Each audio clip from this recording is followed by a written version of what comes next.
Hi, this is Craig from Compos, and this is the SJX boat. Today we're going to go over the basic break-in procedure, maintenance, winterization, and just try and get you familiar with the different components on the boat and how to take care of it.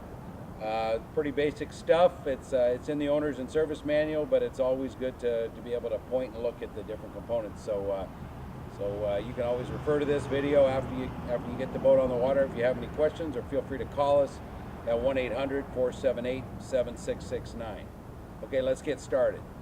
Your boat came with a Mercury operator's manual for the V6 Optimax 200 horse engine. It's got some good information in it, including maintenance, fuel information, general specs, codes for the gauge, and so forth. So that's a good manual. If you want to really get a good manual, get the optional Mercury shop service manual. They cost about the same as an hour's labor, and will save you a lot more than that. There's some stuff you can't do, obviously, but there's a lot of stuff and it's got pictures and real good blow-by-blow description of how to work on the boat.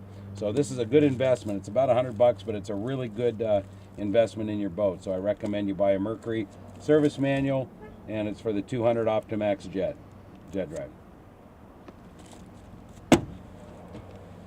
Okay, I want to start with the dash and the controls.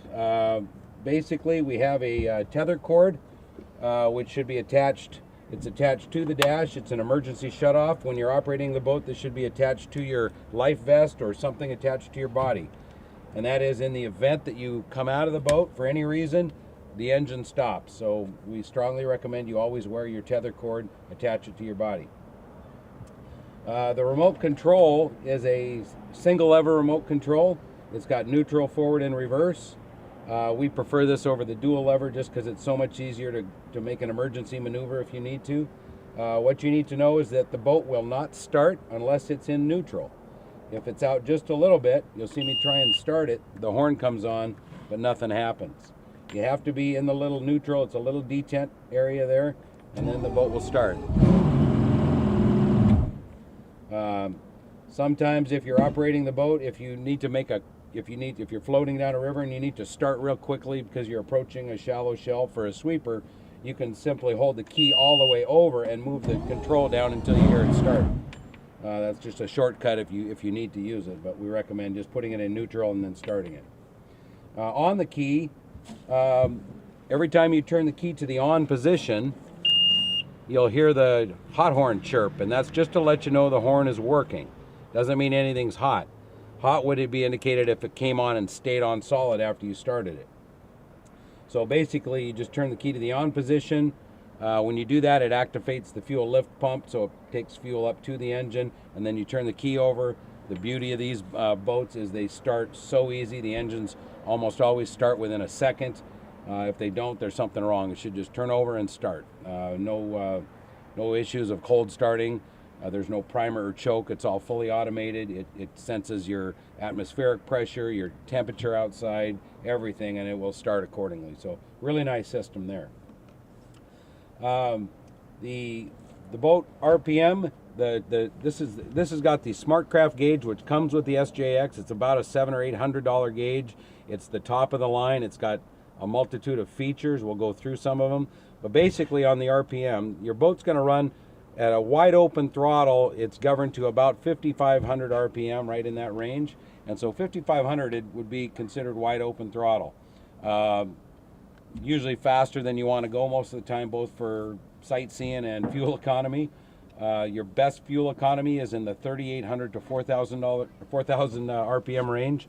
Typically is going to be roughly 5 to 6 gallons an hour, which is excellent for a boat with this kind of horsepower. I'm going to turn the key on so you can see the gauge, some of the features of the Mercury SmartCraft gauge. You've got, you basically have indicators. It says your battery's okay, your temperature is okay, and your water pressure, your PSI is okay.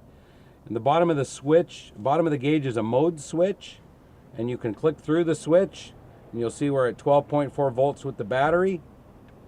Push again, we're at 90% fuel remaining, and so we're almost full. Right now this is indicating a temperature of 39 Fahrenheit, but of course the boat's not in the water.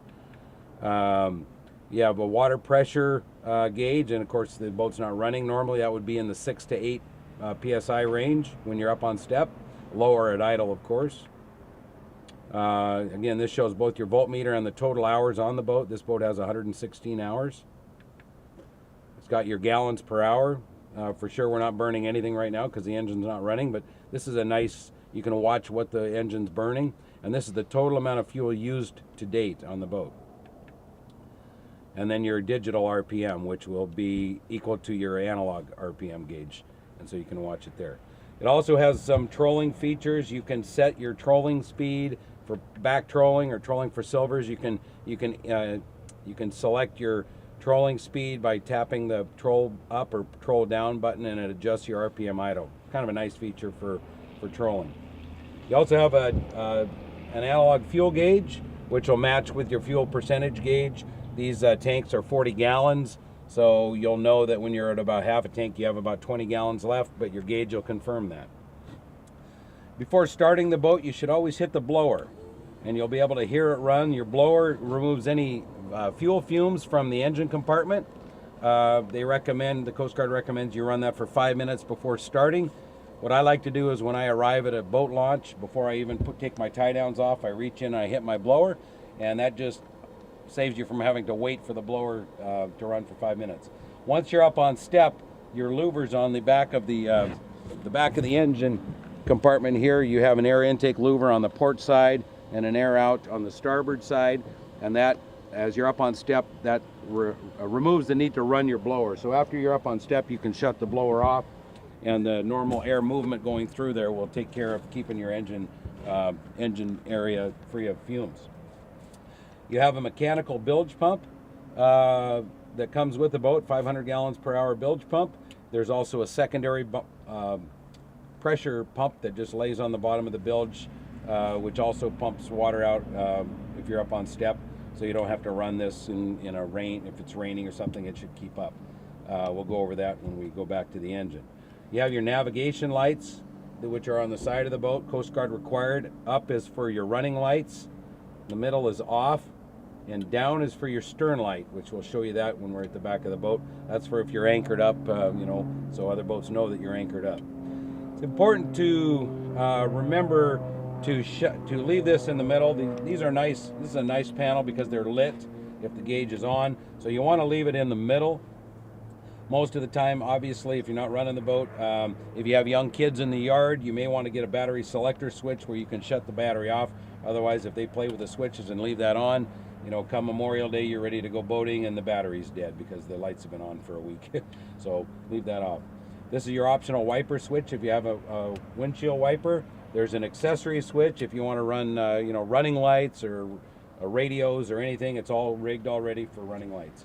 It has a 12-volt power point for charging your cell phone, your camcorder, whatever. So that's right behind the steering wheel there.